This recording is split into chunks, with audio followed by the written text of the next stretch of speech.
안녕하세요. 김성길 목사와 함께하는 예수님 이야기, 이 시간엔 제4단원 437회가 되겠습니다. 제목은 내로남불의 사람들, 이렇게 정해봤습니다. 자, 본문은 마태복음 12장 9절로 14절 읽어보겠습니다. 거기에서 떠나 그들의 회당에 들어가시니 한쪽 손 마른 사람이 있는지라. 사람들이 예수를 고발하려 하여 물어 이르되 안식일에 병 고치는 것이 옳으니까. 예수께서 이르시되 너희 중에 어떤 사람의 양 한 마리가 있어 안식일에 구덩이에 빠졌으면 끌어내지 않겠느냐. 사람의 양보다 얼마나 더 귀하냐. 그러므로 안식일에 선을 행하는 것이 옳으니라 하시고, 이에 그 사람에게 이르시되 손을 내밀라 하시니 그가 내밀매 다른 손과 같이 회복되어 성하더라. 바리새인들이 나가서 어떻게 하여 예수를 죽일까 의논하거늘. 아멘. 자, 여러분, 내로남불 많이 들어보셨죠? 주로 정치하는 분들이 내로남불 이런 말 많이 씁니다. 내로남불이란 내가 할 때는 로맨스가 되고 다른 사람이 할 때는 불륜이 된다는 말입니다. 내가 할 때는 옳은 일이고 다른 사람이 할 때는 잘못된 일이라고 비난하는 행동을 말할 때 쓰는 말입니다. 보통 정치 세계에서 많이 쓰죠. 그런데 우리들의 삶에서도 많이 일어나는 일들입니다. 우리들의 생활 속에서도 보면은 보통 내가 그 일을 할 때는 자꾸 합리화시켜요. 맞아, 하나님의 뜻이 이래.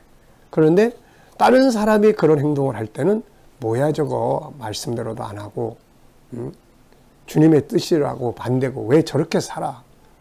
믿는 사람이 말이야. 집사가 막 이러면서 이제 비난을 하는 거죠. 이게 본래 사람의 타락한 심리인 것 같아요. 그래서 자기를 돌아보고 반성하고 이를 기회로 삼고 그걸 이해해 줘야 되는데 막 비난해. 내가 할 때는 옳아. 근데 딴 사람이 할 때는 잘못된 거예요. 막 비난하고 정죄하고 죽이려고 하고 막 이러는 거죠. 내로남불. 자, 오늘 본문에 보면 이런 현상이 생기고 있단 말이죠. 주님은 당시 바리새인들과 비판 세력들을 향해서 이런 말씀을 하셨습니다. 오늘날로 말하면 너희가 왜 내로남불을 하냐, 이제 이런 이야기예요. 11절에 보면 예수께서 이르시되 너희 중에 어떤 사람이 양 한 마리가 있어 안식일에 구덩이에 빠졌으면 끌어내지 않겠느냐. 자, 이 사람들은 안식일에도 자기들의 양이 구덩이에 빠져 있으면 틀림없이 건져낸다는 거죠. 안식일에 양이 빠졌다고 그래서 야, 오늘 안식일이니까 냅둬. 그리고 안식일 지나고 나서 건져내야 돼. 이러겠냐는 거죠. 그들은 당연히 건져낸다는 겁니다. 그런데 예수님이 안식일에 병든 자를 고쳐주려고 하셨을 때 그들은 안식일을 범한다고 비난을 하고 있는 거예요. 이거야말로 내로남불이 아닐 수가 없는 거죠. 자기들이 안식일에 웅덩이에 빠진 양을 건져내는 건 정당한 일이고, 예수님이 안식일에 병 고친 자를 치료해서 살려내주는 일은 안식일 범하는 죄고, 이거야말로 내로남불이 아닐 수가 없는 것입니다. 자기들은 당연히 했던 일을 예수님이 하실 때는 비난의 근거로 삼고 있는 거죠. 이것이 바로 내로남불이에요. 자기들이 할 때는 의롭고 정당한 일이고 다른 사람이 하는 것은 죄가 된다고 비판하는 거죠. 우리가 이런 것들을 조심해야 합니다. 우리는 상대방의 문제를 지적할 게 아니라 이것을 자신을 바로 돌아보고 점검하고 바르게 세우는 그러한 시간으로, 기회로 가질 수 있어야 되는 거죠. 사람은 누구나 다 죄를 범하고 같은 행동을 하고 그러면서 또 다른 사람 비난하고, 저는 이런 걸 생각해 봤어요. 앞에 가는 사람의 뒷머리를 보고 비난합니다. 뒷머리가 다 벗겨졌네. 근데 또 내 뒤에 오는 사람이 나를 보고 또 비난을 해요. 저 사람 뒷머리가 벗겨졌네. 자긴 모르는 거예요. 다른 사람 비난하지만 사실은 자기도 똑같은 건데.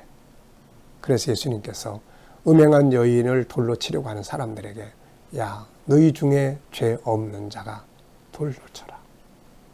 그래서 이 사람들은 양심 있는 사람들이에요. 예수님이 그런 말씀을 하시니까 예, 저는 죄 없습니다. 그러고 그냥 돌멩이 팍 던지고 하는 게 아니라 그래, 아유, 나도 죄를 짓고 사는데 뭐. 현장 음행 아니도 내 마음에서 나도 음행했는데 뭐. 그러면서 돌멩이 내려놓고 간 거죠. 그래도 양심 있는 사람들이에요. 자, 그래서 우리는 다른 사람의 허물이 나타날 때 내로남불하지 말고 몇 가지 해야 될 부분들이 있어요. 우선 첫째는 자기를 돌아봐야 합니다. 다른 사람의 실수가 딱 나타나면 막 비난하지 말고 나를 돌아보는 거죠. 나를. 다른 사람을 비난하고 정죄하기 전에 자신을 돌아보는 것이 지혜로운 사람이에요. 마태복음 7장 1절부터 내용을 쭉 보면 5절까지 보면 예수님이 이런 말씀하셨어요. 비판받지 아니하거든 비판하지 말라. 너희가 비판하는 그 비판으로 너희가 비판을 받을 것이요 너희가 헤아리는 그 헤아림으로 너희가 헤아림을 받을 것이니라. 어찌하여 형제의 눈 속에 있는 티는 보고 내 눈 속에 있는 들보는 깨닫지 못하느냐. 보라 내 눈 속에 들보가 있는데 어찌하여 형제에게 말하기를 나로 내 눈 속에 있는 티를 빼게 하라 하겠느냐. 외식하는 자여 먼저 내 눈 속에서 들보를 빼라. 그 후에 밝히 보고 형제의 눈 속에서 티를 빼리라. 그러니까 자기 눈 속에는 지금 엄청난 들보 덩어리가 들어있는데 형제의 눈 속에는 티를 보면서 티 빼줄까? 이런 거예요. 네. 남을 정죄하기 전에 먼저 자신을 돌아봐야 하는 거죠.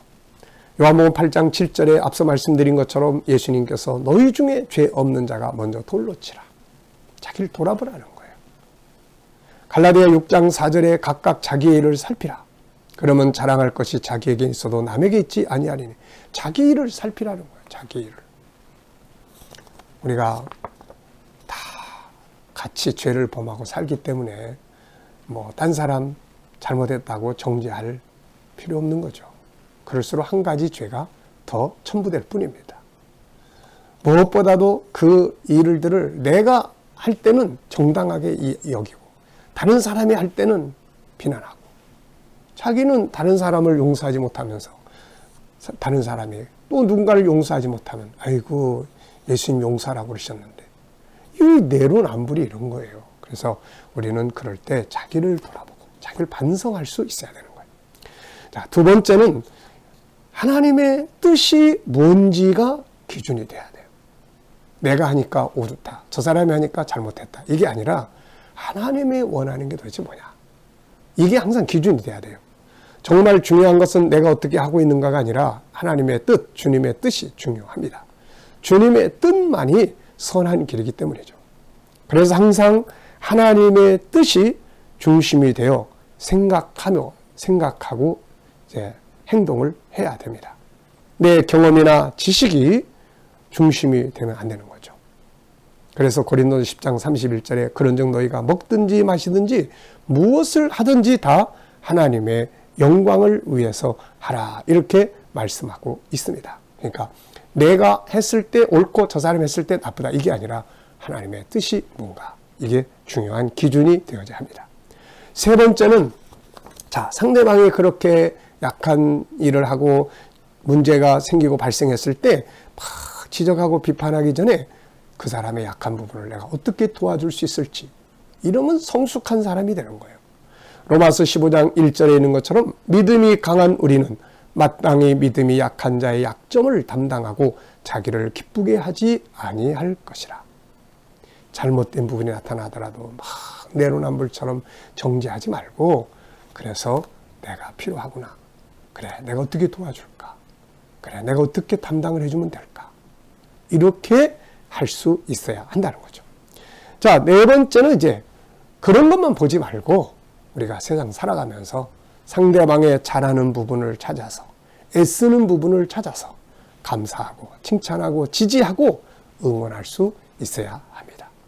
상대방의 잘못하는 부분들을 보고 지적하면서 마치 자신은 모든 것이 옳은 것처럼 내로남불하지 말고 상대방의 단점이 좀 나타나더라도 그거보다는 잘하는 점 찾아서 그거보다는 애쓰는 점 찾아가지고 칭찬하고 감사해 보는 겁니다. 그러면 멋진 관계를 형성할 수가 있습니다. 자, 우리가 많이 들어왔던 내로남불 오늘 본문 속에서도 나타나고 있는 걸 봤습니다. 이제 본문 속에만 보지 말고 내 삶 속에서 우리는 내로남불 하지 말고 상대방의 문제가 드러날 때 자기 돌아보고 약점을 도와주고 하나님의 뜻을 기준으로 삼고 그런 잘못된 점보다는 잘하는 점, 애쓰는 점 찾아서 감사하고 칭찬하고 격려하고 응원하는 이런 멋진 삶을 살아갈 수가 있습니다. 이 시간 말씀 여기서 마치겠습니다. 감사합니다.